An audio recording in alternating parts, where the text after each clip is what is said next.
especially since after the pandemic, it's only now that many people are meeting in different contexts.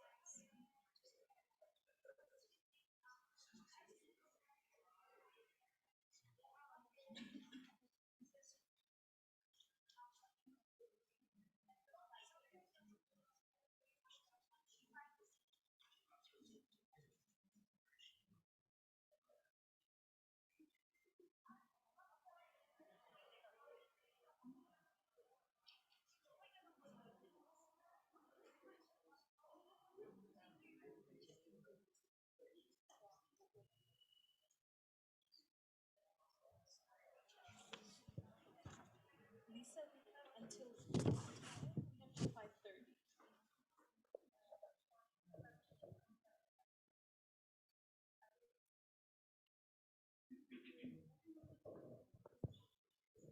Okay. So good afternoon, and I think we can begin. And if you see people walking in, please tell them to come up to the front. It's a nice small group. So good afternoon, and many of you are familiar with. It's nice to see our, many of our colleagues in the room and our counterparts. So today, this session for about an hour and 15 minutes, we're going to unpack some of the innovations taking place in education projects in the Central West and East Asia regions. Just a very brief word.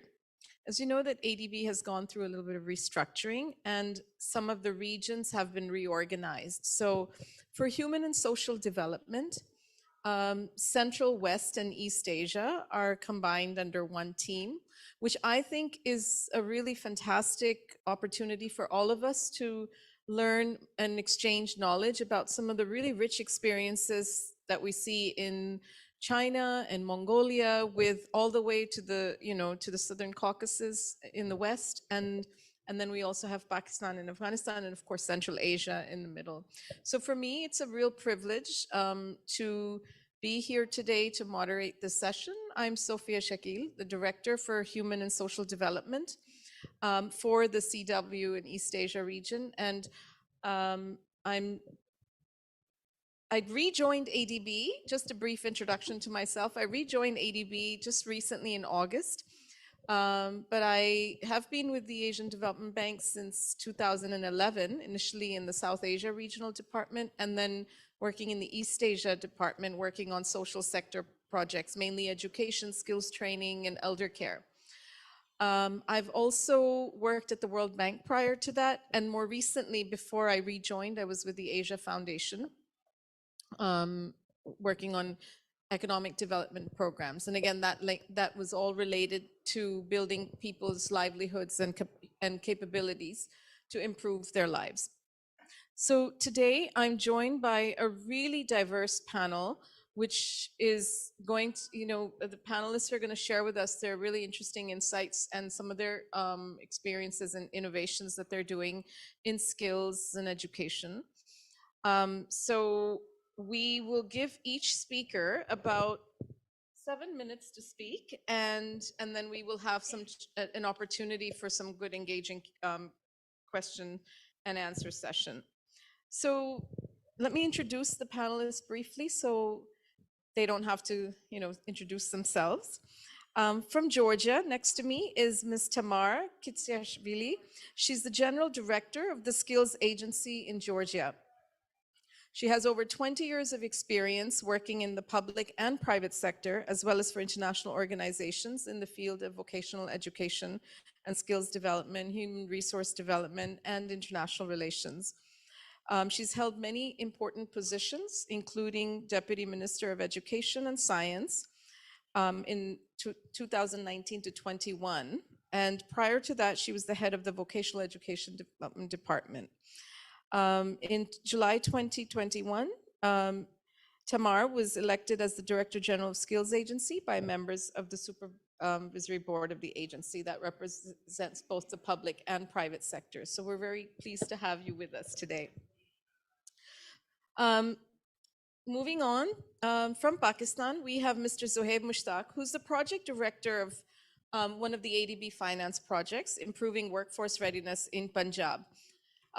This the Punjab province is is Pakistan's largest province, and it is trying to transform the skills base of people in the province. Mr. Zohaib Mushtaq is a civil servant from the Pakistan Administrative Service, and he's currently working as a project director and brings a lot of experience from the public sector to this important role. He's got a bachelor's in engineering from National University of Sciences and Technology, which I think adds, and in artificial intelligence as well, right? So you're applying a lot of the innovations in public service delivery, but also in this project. Now, moving on, we have from the People's Republic of China, Ms. Luo Lamei, Deputy Director of the International College of Chongqing University of Education. Dr. Lamei is mainly engaged in research on education internationalization, education policies, and education management. She's really well published, more than 20 academic papers, and we really look forward to hearing from you today about some of your insights on education innovations that you've been involved in. Also from the PRC, we're privileged to have here with us Ms. Shaowen. She's the CEO of the, correct me if I get it wrong, but the Qingling Humei Child Care Center, the Deputy Secretary General of Child Care Services of China Population Association. She's the founder and chairwoman of Hui Me He Zheng Education Company, bringing a wealth of knowledge and experience with over a decade of experience in providing childcare services and teacher and parent capacity building in China. China's care services have a lot of innovations and insights to offer to many of us, especially as our own countries transition in the demographic context. So we're really looking forward to hearing from you, your experiences. And finally, last but not least, our own Lisa Lahali, who many of you have been hearing from. She's an education specialist on the Human and Social Development team in Central West. Lisa joined us recently within this year and brings a lot of diverse experience, more than 15 years of experience as a teacher and a development professional. At ADB, she's managing education sector projects, most prominently a very innovative project that we're financing in Afghanistan under the very challenging circumstances. But Lisa brings to us a lot of experience in USAID and World Bank managed projects in Uzbekistan and also in the Middle East and North Africa region. So I'm now going to hand over to our first speaker. Okay, thank you. Okay, I think present slides are not yet visible. Shall I? Okay, now it goes. Hello, everybody. It's my pleasure to be a member of this panel and to share with you, although the time limits are very strong, 7 minutes are not so much, but I will try to do my best and to give you insights about Georgia's reform, which has started about 10 years ago and was inspired by the best practices of the world, of Europe mainly, because Georgia, as you know, strives to become member of European Union. We are waiting for the candidacy at the moment, and we try to harmonize our policies with the European, but at the same time, we seek and look for the best practices around the world, and we are particularly interested in for the Asian region, and we hope to learn from this conference a lot as well. So Georgia's reform stands on a very important philosophy pillars, we may say. So the first of all, this is the orientation on people. When we talk about the skills and TVET, we are not considering our citizens and youth as the future workforce only, but we consider them as the human beings which need to develop themselves as the lifelong learners as the ones who can survive, who can be resilient, and who can contribute to the society building and democracy development. The next pillar is the value creation for the future. So we orientate ourselves and focus on the future global challenges. This means, of course, the digital transformation. This means the action against climate change and greening of our economy, and it means the future jobs. That's the name of the program which we implement with the ADB support. So it's comprehensive with our overall goals of in education reform. And of course, the third pillar, which I want to concentrate on in my presentation, that's the shared ownership. So in Georgia, we decided not to, the government, private sector, civil society, all the partners, we decided that we are on the same side and we have to join our forces, because during couple of decades, we made it differently. We struggled that the governments were doing and enforcing their policies without being coherent with the private sector needs, without listening to them, giving them voice. So we decided to change the entire governance model, and we have introduced the new ecosystem of skills. So there is a new skills agency established, which I represent today, by private and public sectors, the Ministry of Education and Science on one side, and Georgian Chamber of Commerce and Industry on the other side.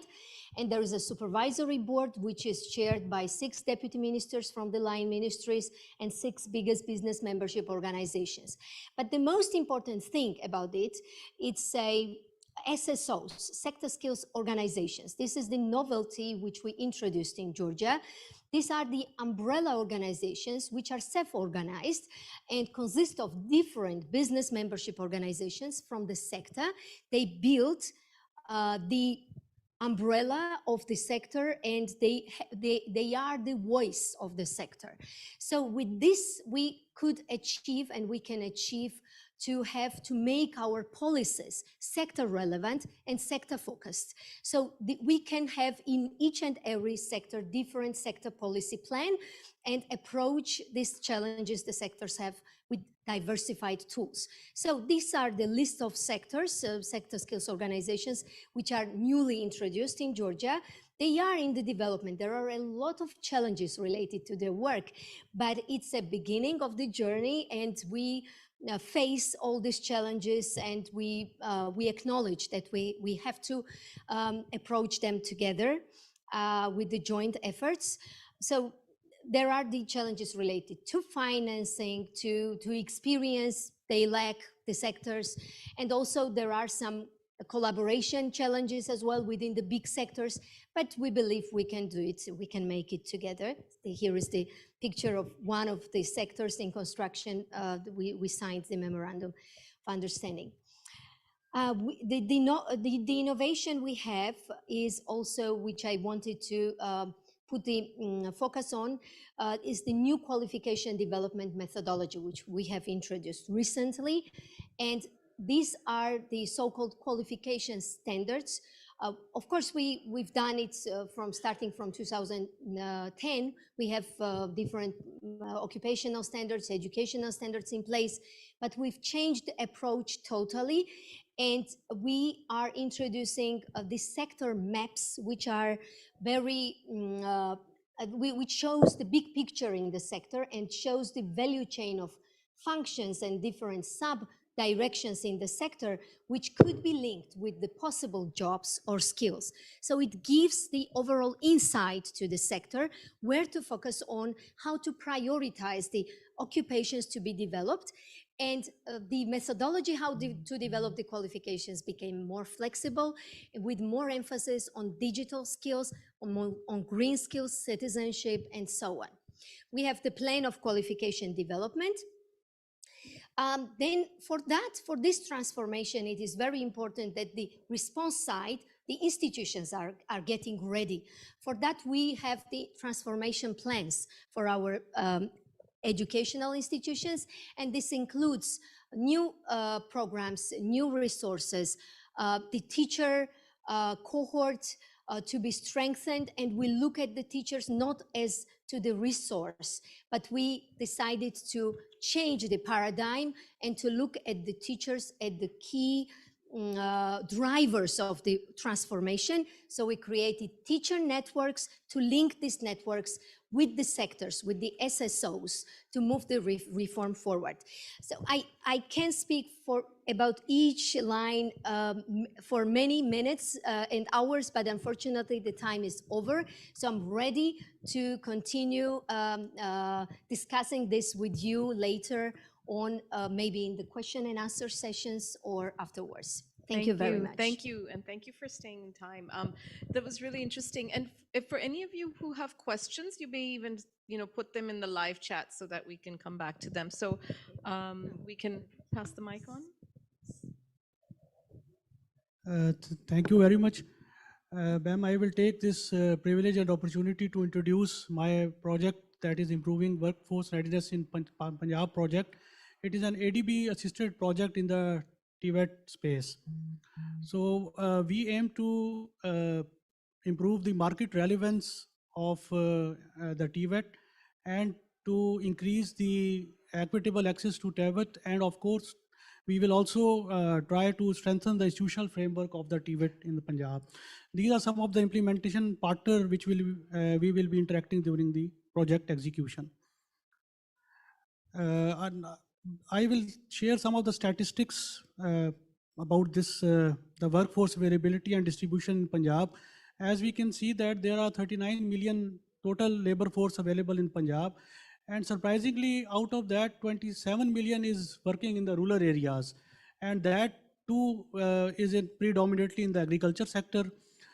Of that available workforce, 7.6% is female. So that is why one of our goal is to increase the equitable access to TVET. And 6.4 million of the population is in unskilled occupations. Now, how we are going to change the situation? So we will do that by establishing 19 Center of Excellences across Punjab, and these will be in the 8 priority economic areas. And out of these 8 areas, 6 are vertical and 2 are cross-cutting. We will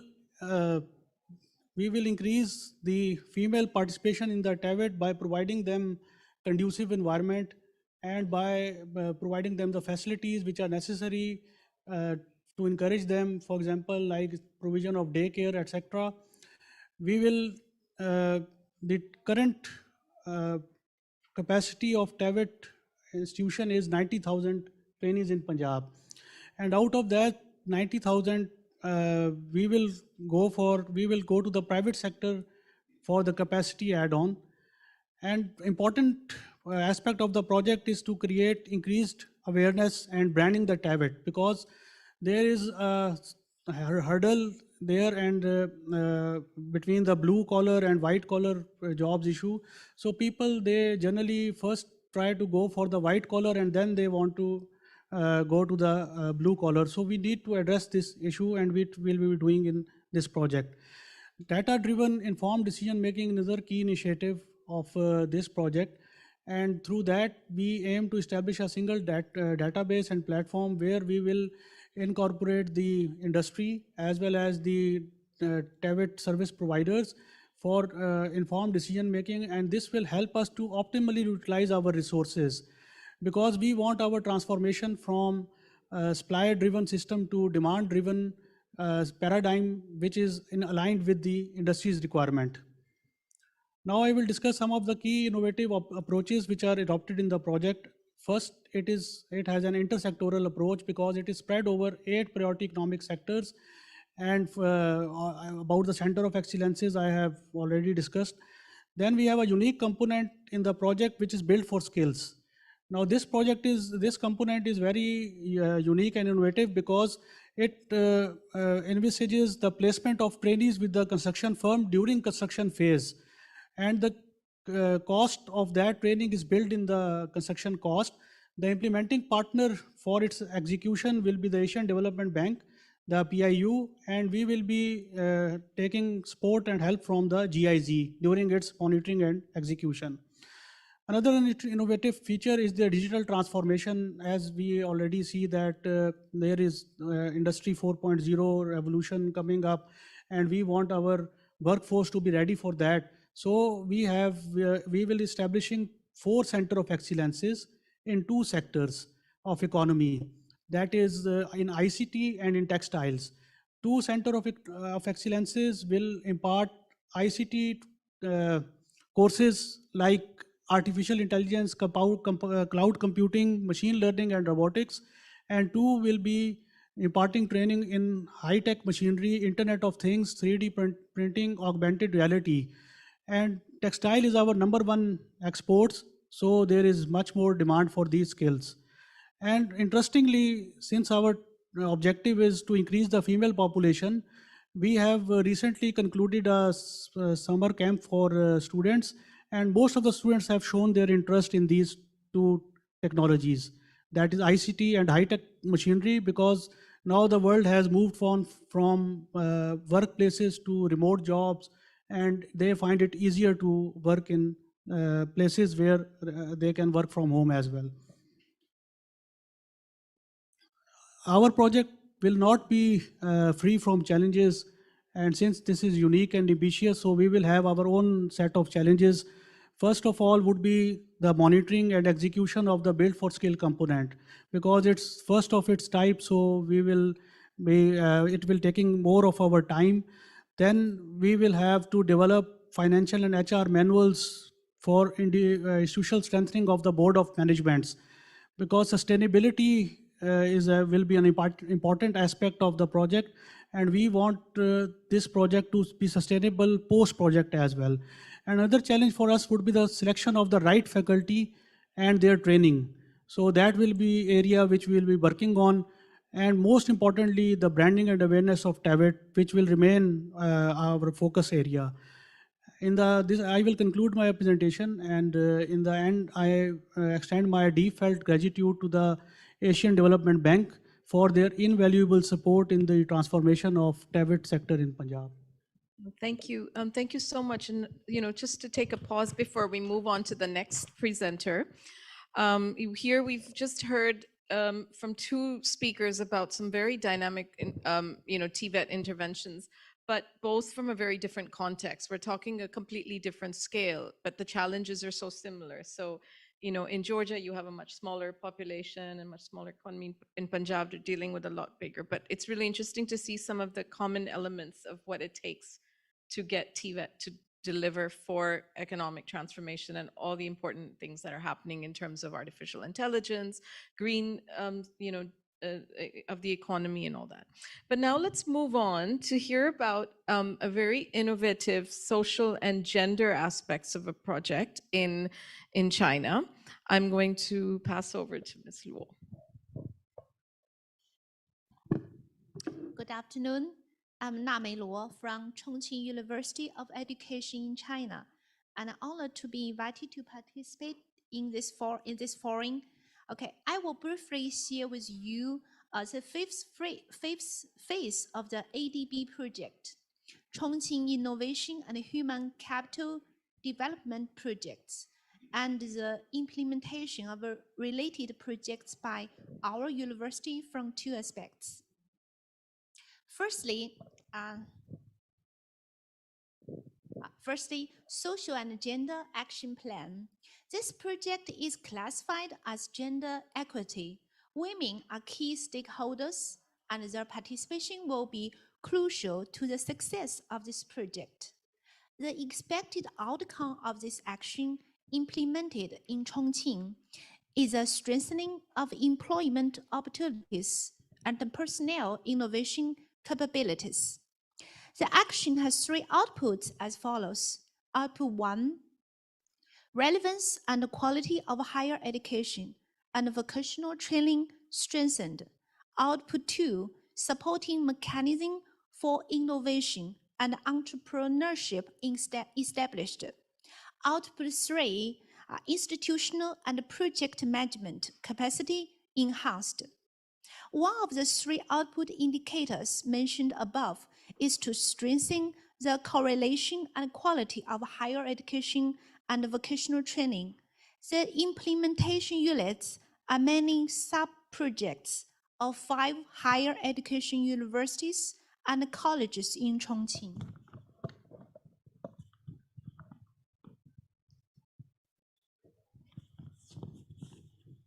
As a sub-project's implementation unit of this action plan, Chongqing University of Education is a comprehensive university, which is a key research base for humanities and social sciences, urban and rural teaching education center, preschool education development center, and cooperative innovation center in Chongqing.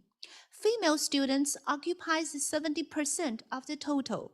The raciality of the sub-project of CUE is mainly due to the lead for humanities and social science talent to cooperate in the context of China's implementation of a strategy of revitalizing the country through science and technology. Our university's competitive advantage lies in the professional knowledge and resource base in children's education and service innovation, which will contribute to the green transformation of Chongqing and the Yangtze River economic belt. Our sub-projects mainly focus on capacity building through teaching resource construction, talent team construction, innovation entrepreneurship development, innovative services for special education children, international cooperation, and other methods.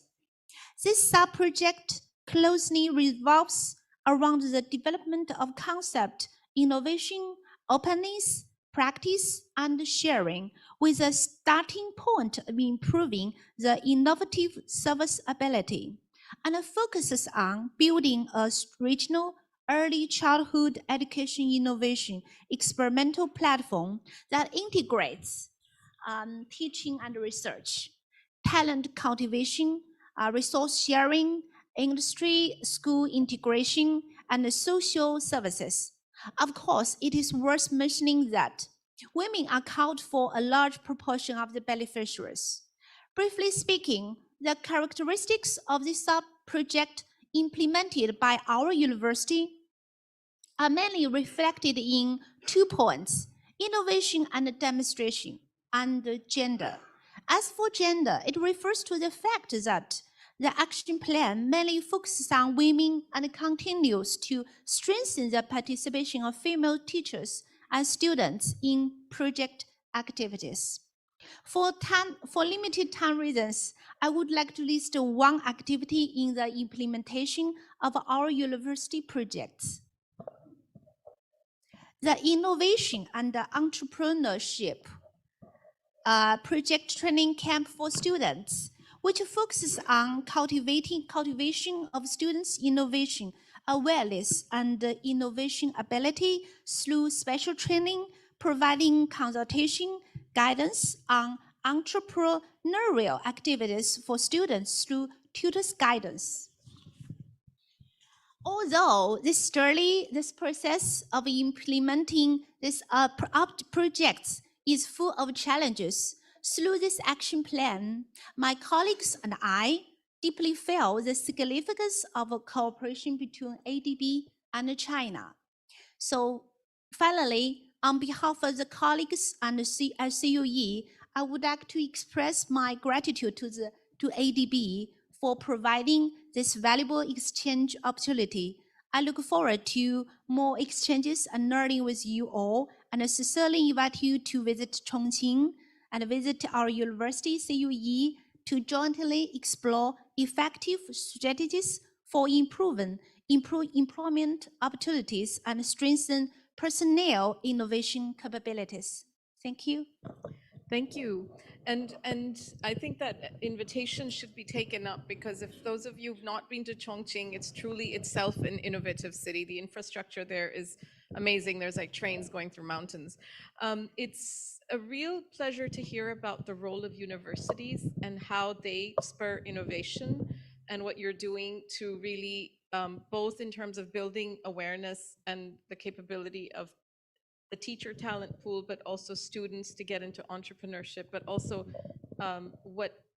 research for how to improve education for rural children. Now, what you're doing in terms of promoting women in that's really important, because as we know, as we move into the next presentation, women's participation in the labor force, a lot of it depends on how effectively you can get support for childcare. And as we know, I mean, with the demographic characteristics in China, women have been at the brunt of caring for not only children, but often grandchildren, as well as aging parents. And so to have effective models that work for the people, particularly women, we're going to hear about some very innovative models that you're doing. So over to Ms. Xiaowen to share your experience. Okay, nice to meet you, everybody. So my name is Shaowen. I'm the CEO of Qingling Huimei Child Care Central Group, and also the president of Child Care Association in Jinan City of Shandong Province. Now I want to introduce that my company I run it for almost 20 years. My company comprised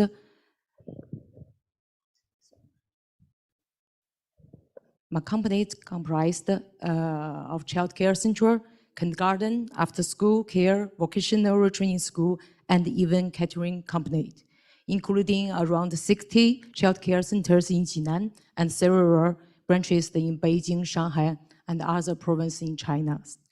In China, raising a child need a whole village. It is true, especially for working mom.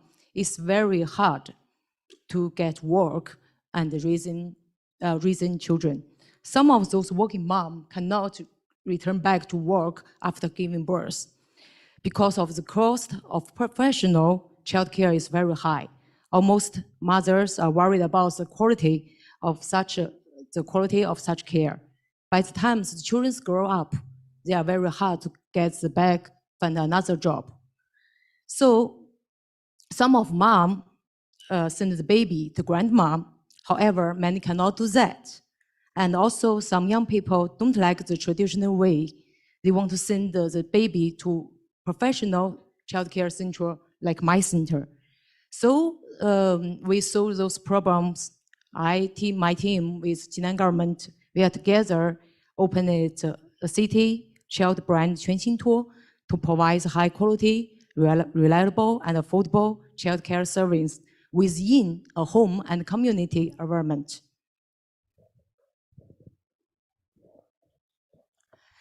I prepare 3 slides. The first slide is about ADB project. ADB including my childcare central story as one of the 7 model case studies in China. You can read it about the project later. At my center quality, we training teacher. Yes, this picture. We training teacher and parents about child caring. We usually have university students with child care or education degrees. For home-based center, our target is to onboard mom and grandmom to quickly shift to professional child care rules. We provide systematic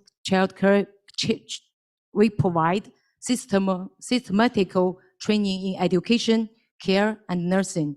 In terms of education, we offer 6 categories: language, physical activity, art, self-caring, emotion, and exploration.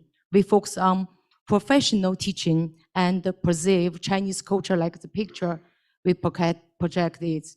In terms of care, we focus on process of child caring and responding verbally.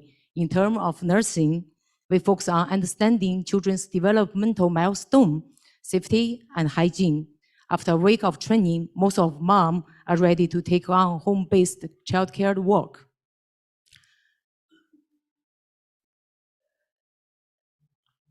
Quality management in home-based childcare center is very important. We follow key standards to provide high-quality service following the government standards. We offer clear and simple startup procedures. We also provide standardized content and education tools. We ensure the nutrition and health baby through the export sport. In terms of safety, we use APP so the parents can easily and monitor their baby anytime. Now I will show you a short video. Recently, our national TV CCTV News come to my center to learn about our service. It is much longer video, but I made it to 1 minute. Hope you enjoy it. If you have any questions, we can discuss it after we are talking about. Thank you. So play the music, play the video. 全信托 is Danang's childcare brand, a home-based model that provides convenient, high-quality and safe childcare services. Last year, the mayor of Danang officially included Chuan Xintuo in the government's work report as one of the government's 20 projects for the people. These childcare centers are favored by parents because of its proximity and the unified management to ensure the safety and quality of services. In order to ensure the safety of young children, each center is not allowed to cook. The central kitchen will organize cooking and then deliver by a food truck. The samples of each meal are kept for food safety identification. 我最看重的是安全，因为孩子比较小，老师照顾得到位呀，吃饭吃得好不好啊，周围的环境安不安全呀，这些的话也会是比较考虑的重点。 Each home-based childcare center has a maximum enrollment of 15 students. The age range is under 3 years old, and the ratio of teachers to infants is 1 to 5. All the home-based childcare centers under the brand name of Chuan Xintuo are inclusive. That means the cost of 1 month for an infant or toddler does not exceed 1/3 of the family's income.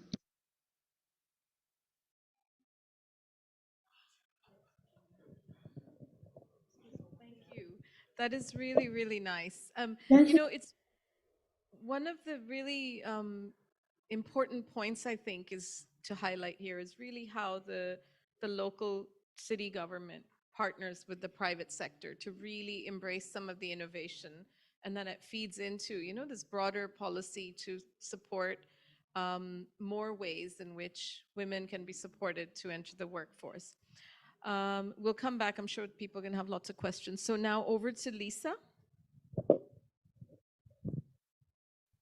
Thank you. Good afternoon, everyone. I'm very excited to be here and to be part of this esteemed panel.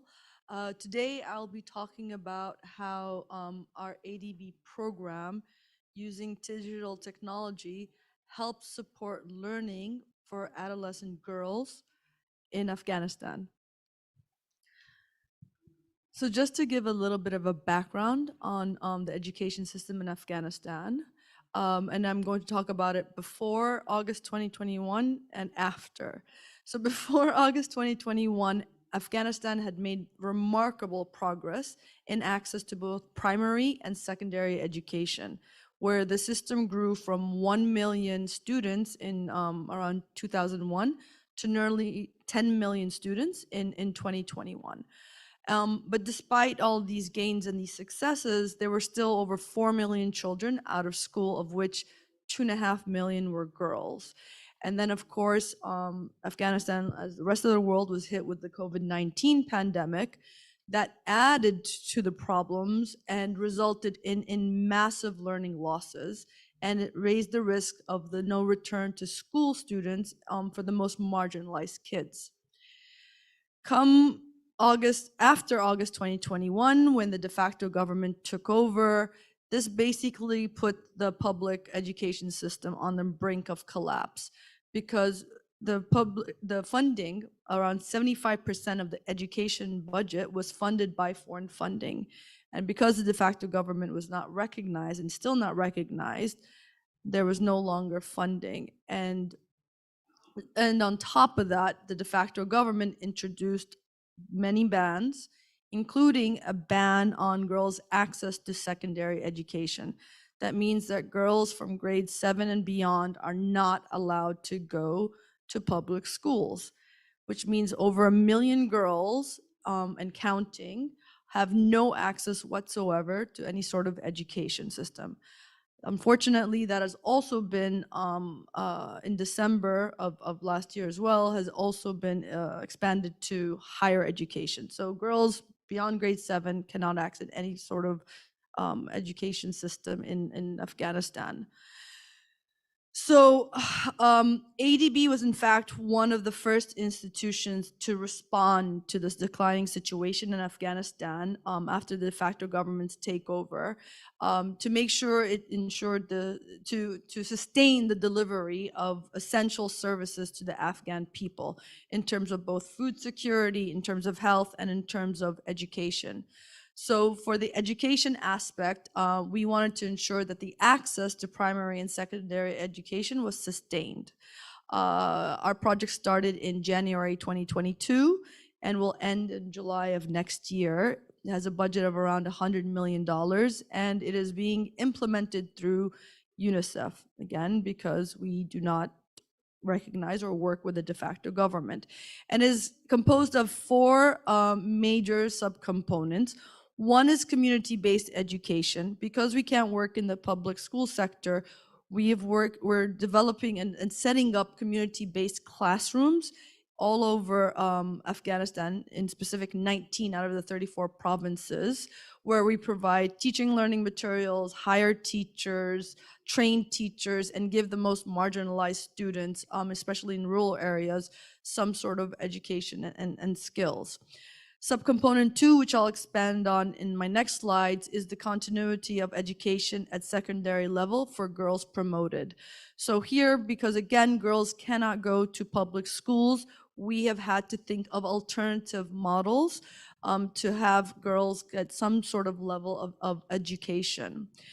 The third subcomponent is to increase the number of female teachers in the country. Even before the de facto government, around 38% were females, and girls are more likely, even at the primary level, to go to school if there are female teachers. So we are training teachers at the community level to increase the number of female teachers in the country.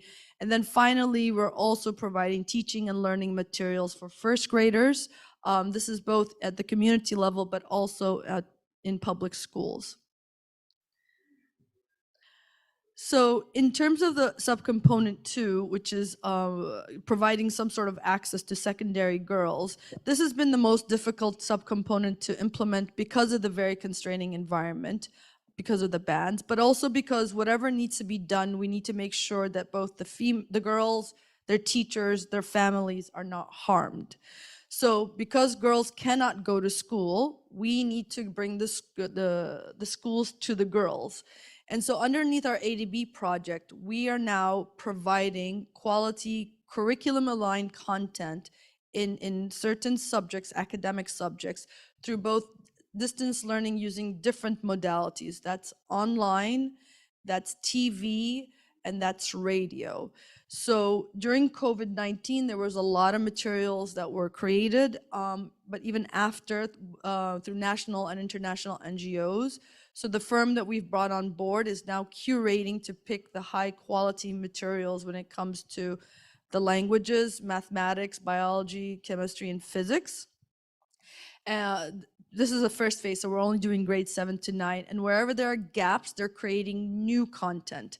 And now we're putting this all on a centralized digital platform where the girls can access if they have internet online.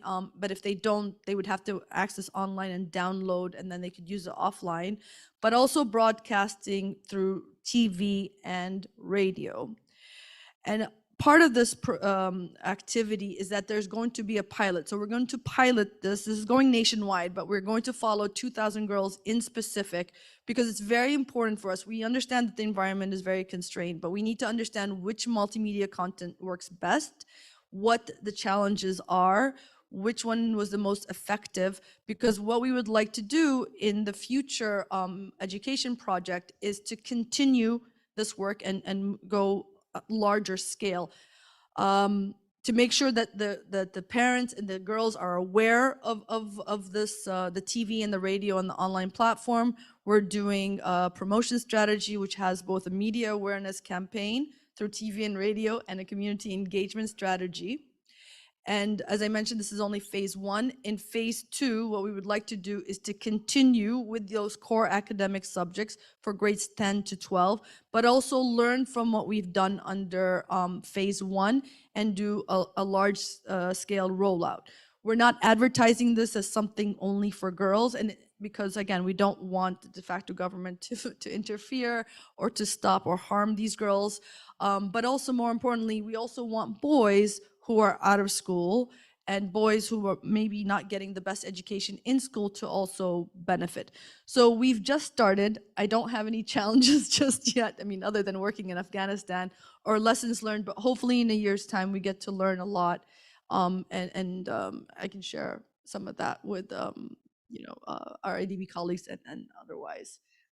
Thank you, Lisa. And that's, really some commendable work to be done in a context where it's so unfortunate that girls are denied their, basic right to education. But the innovation, they say like in times of crises or under challenging conditions is when innovations are forced to take birth. And this is also a great opportunity for others, who are in the room to even think about ways to how innovations have worked and what can be applied in a context. I'm sure you've got a lot of market-based approaches coming in your mind as to what could work, but I've got a few questions that are coming in online, so maybe I could start with one or two questions that people have posted online and then open it up to the floor as well. And maybe what I'll do is I'll start by picking up on this last theme of girls and female students. The question from someone in the audience is, how are you able to get so many female students involved, especially in rural areas in Punjab? So this question, Zohaib Saab, is for you. Any insights that you can share on what strategies you're going to employ or you are employing to make sure that women, especially rural women, get the benefits of skills training? During the summer vacations, which we have during the summer holidays, we had an agreement with the school education department, higher education department, and we ran summer courses in the TVET sector in our institutions, which are spread all over Punjab, and they are in the rural area as well as in the urban areas.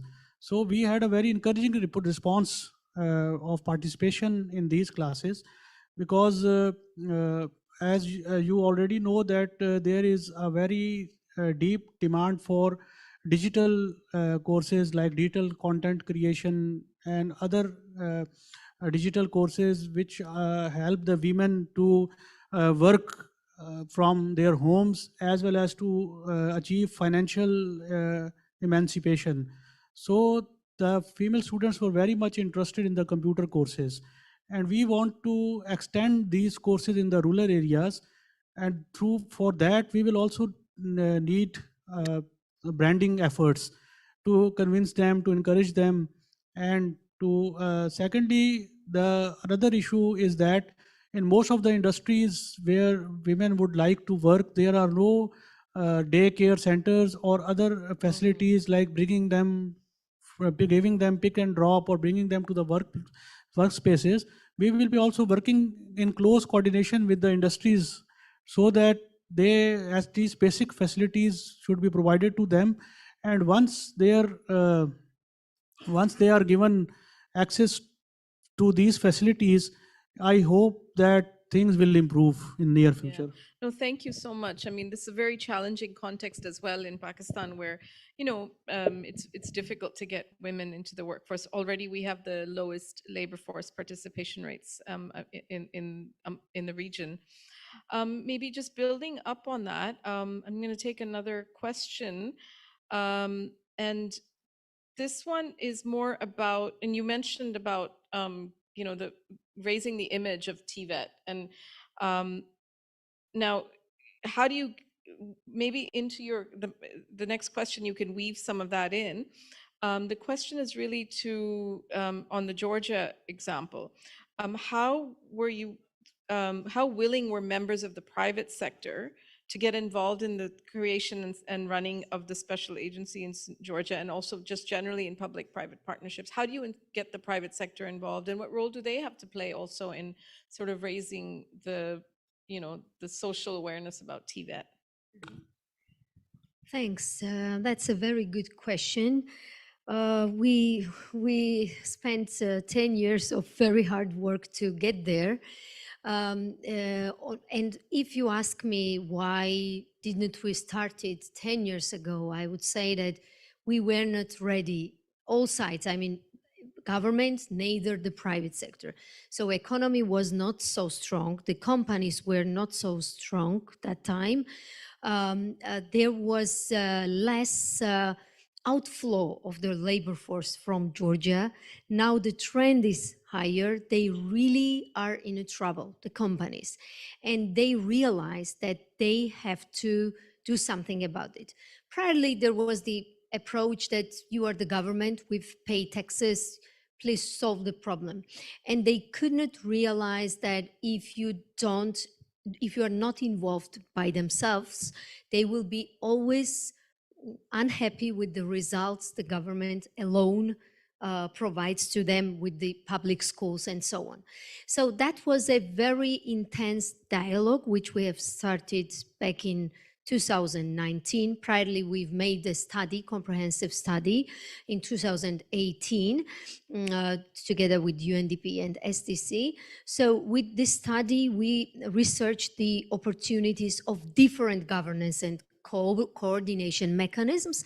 And then we have started to negotiate this and to open the floor for the discussions with the different parties.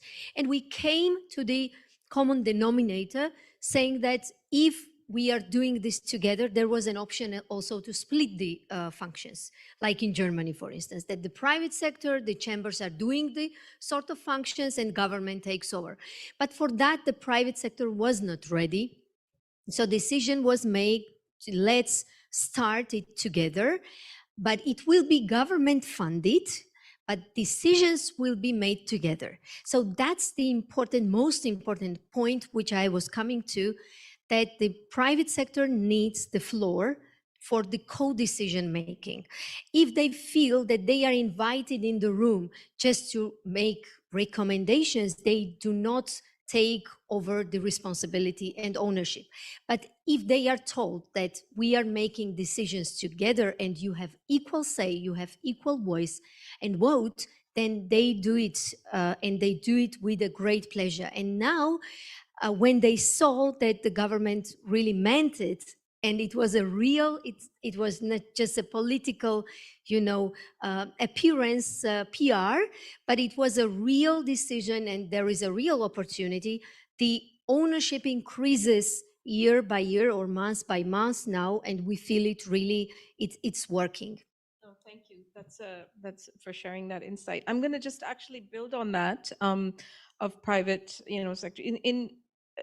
Can you, Ms. Shawan, shed a little bit of light on how the local and central government has set up, so many preschool institutions in China, or these childcare centers, and you, from the private sector, how you were able to partner with them?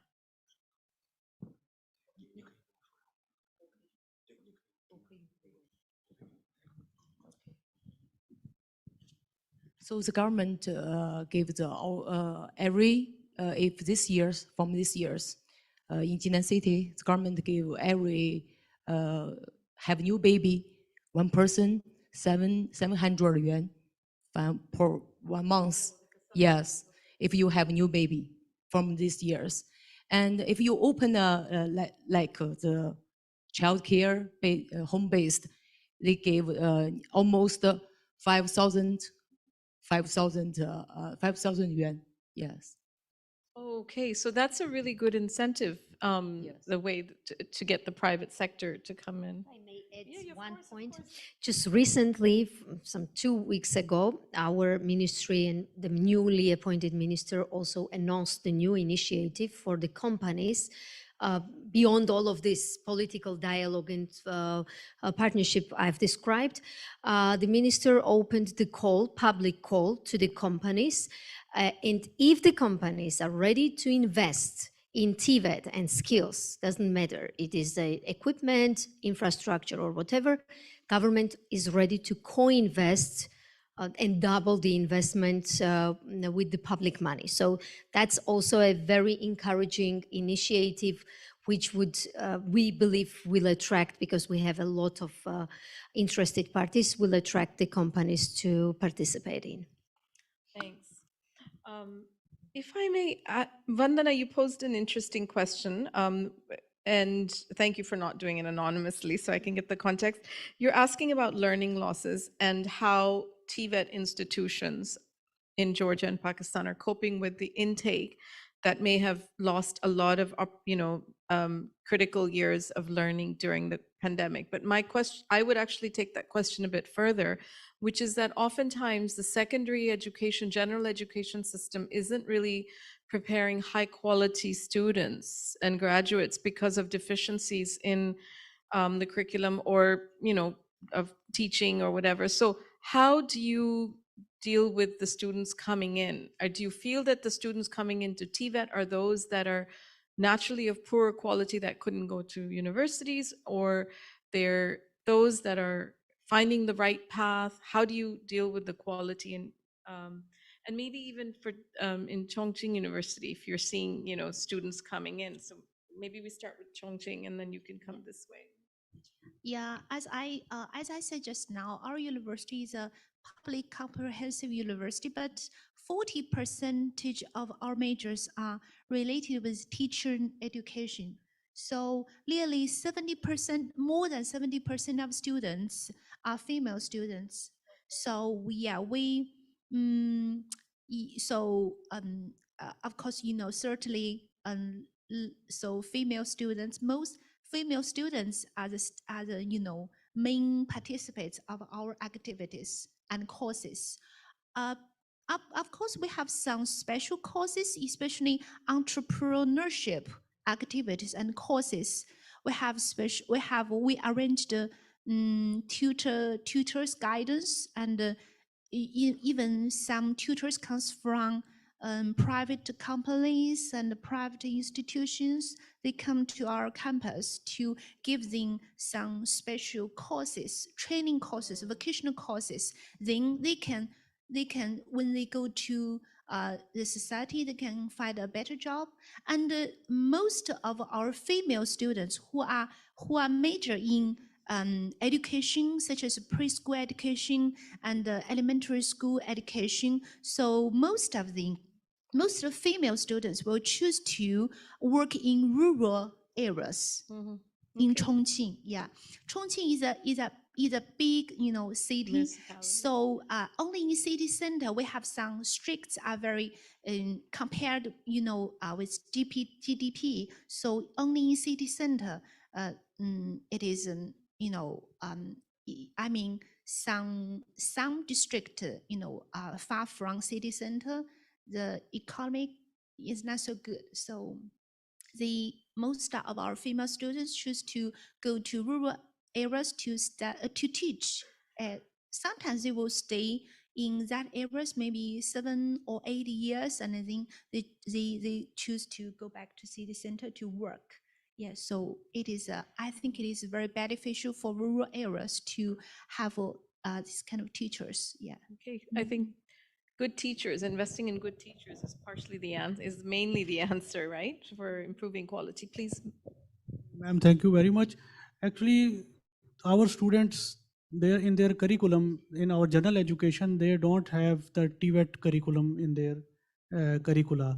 So we are training them for the CBTA courses. We are planning that there should be competency-based trainings so that they do not have to build upon their previous education on that.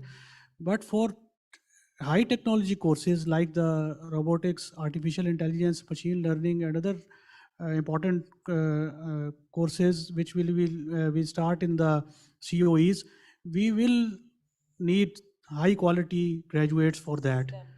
from STEM graduates for that.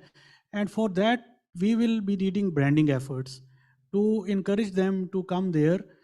And for other trades where this is not needed, uh, where the learning is not related to the skills, we are also working to introduce private courses in our general education curricula as well, to give the students an idea that private sector also has many opportunities and they should also come toward this sector as well.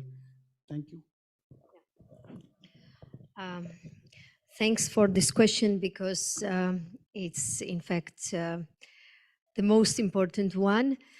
We have to be very open and frank to each other and say that everywhere globally, TVET is not a first choice, and a lot of low achieving students are choosing VET just because they cannot afford to go to higher university, higher education, and Georgia is not an exception at the moment.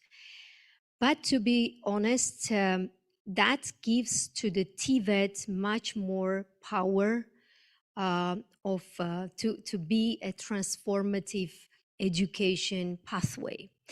That's why I love my job, honestly, because we can offer and provide to these people more diversified tools and opportunities to get self-esteem and self-confidence as persons, as human beings, as future professionals.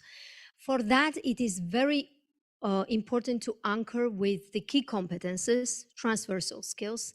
Therefore, in Georgia, in each and every program, we provide the block, and sometimes it's spread across the program, the transversal skills. We put a lot of emphasis on digital skills, on numeracy, and science. We put a lot of emphasis on citizenship.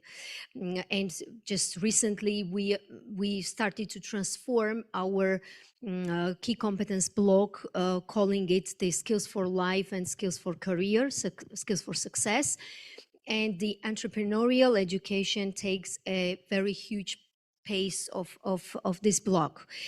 We try to put entrepreneurial skills into the context of the particular profession.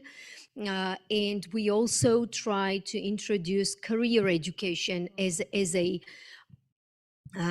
a course which is very interactive and gives a lot of self-confidence and self-reflection opportunity to our students. Thank you. And I think that's really important, is to provide that kind of career guidance, as well as, it goes a long way. I'm going to change over to another question now, and Lisa, I'm going to ask you, but the question is really about how do you overcome the challenges in Afghanistan, and because it's such a challenge educating youth, but building on what was just said right now about creating entrepreneurship.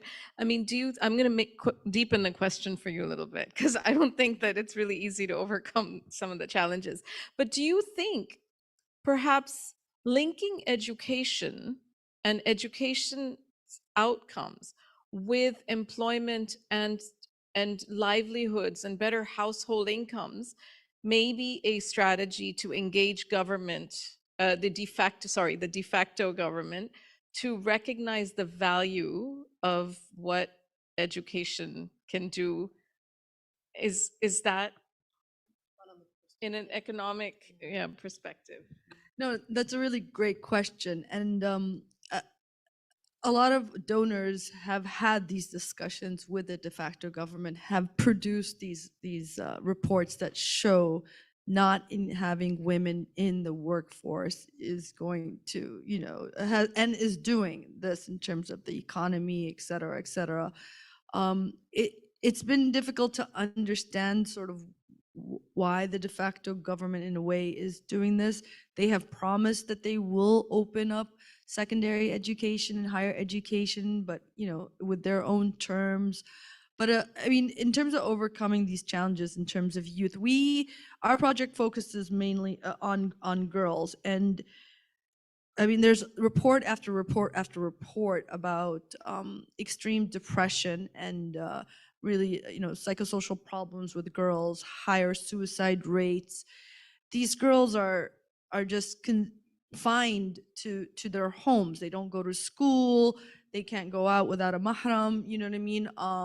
And I mean, I only discussed 2 bans. There's several bans, with Afghanistan, and every couple months is a new one where women can't engage in and work in national NGOs or international NGOs. That was extended to the UN. Women's salons were closed. So it's really, they're creating an environment where women are more and more, and girls are more and more marginalized, and they feel that there's no hope. And so when you go to these communities, they're I don't want to use the word dying, but they really want something where they're learning, and these community-based classrooms, if you can imagine, I mean, they're someone's home. It's 4 walls, and it's, but they love going to these classrooms. They love being crammed in, and so it's not about incentivizing them. They want to go to these classes. They want to learn. They want to do something with their lives, but what they'll do with this education later on, that's a lot tougher. But the World Bank and all of these organizations have produced report after report to show the benefits of the engagement of women and the economy, and it hasn't made any change whatsoever, unfortunately. Thank you. It is so challenging. One of the things that, and this touches upon a question that was posed here, which I'm just going to transition to, but it linked back to your thing. We have just a few minutes left, and so that'll be the last question. It's the question asked was like, today it was said, or it was heard, that ADB will increase the share of its education sector lending to a total from 4.5% now in 2022 to 10% in 2024. What would be the main directions of new lending programs in cooperation with member countries? Let me take that and try to answer it. It's something that keeps me up at night. But there's a couple of things. One important strategy that I envision is, when you want to scale up education programs, is to do things like that are more multi-sectoral, working with, for example, if it's in the context of Afghanistan, if we can try to do more training and education that builds around people's livelihoods and agriculture and, like, say, livestock rearing or something, that's, to me, also an education outcome. And so we're going to be doing a lot more collaboration with other sectors. The natural one I see is agriculture and natural resources, also because food security is such a big challenge for all of us because of global man-made and natural crises that keep hitting us. So, how can we strengthen the production, the access of small farmers and small scale growers to all these innovations that have taken place, huge marketplaces available to them through digital means, digital marketplaces, and now there's so many more means. So how can we scale up? And I think that for an organization like ADB, we can try to, build more partnerships and programs around that space. Another is to, today we've heard a lot about TVET. We've heard a lot about some very interesting examples of early childhood, care and all that. But I think looking at broadening our education scope to look at it from a care economy perspective and whole life cycle, I think that's where we can try to increase our education efforts. And by that, I mean, we've left out a little bit of the discussion on higher education. We heard from, Chongqing University's representative on what role universities can play. And much more innovation is needed. And in the past, historically, most innovation that's taken place in countries that have reached advanced, income levels, especially in this region, for example, like Korea and Singapore, et cetera, have done so with very strong university and industry linkages to promote and spur innovation, research, and development. I see us doing more of that. And I'm just going to stop here because we're running out of time, but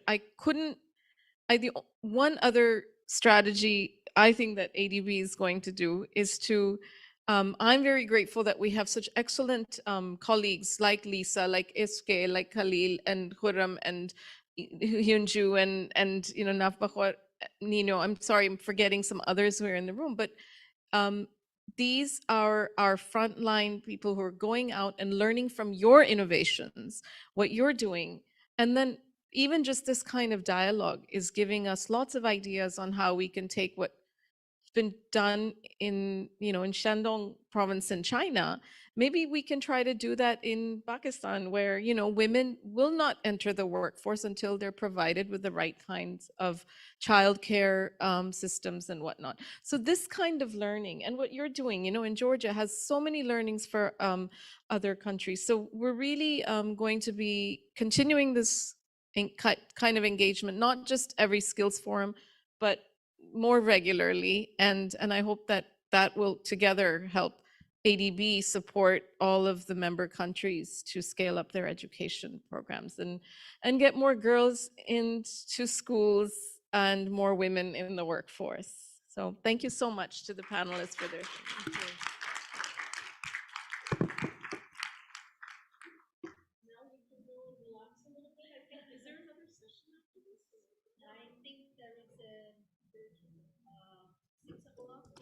Reception. Yes, and please, we're going to continue this kind of dialogue and engagement during the reception. So thank you so much, and let's continue outside in a bit. Thank you, and what an excellent set of panelists. I know where he's been. Yeah, private sector has to be given, a lot more space. I mean, look at China. They're like, he's representing private companies. Government just they just say here's the model, implement it, and how this create a framework, and then they replicate it across the whole continent. Yeah. So thank you so much.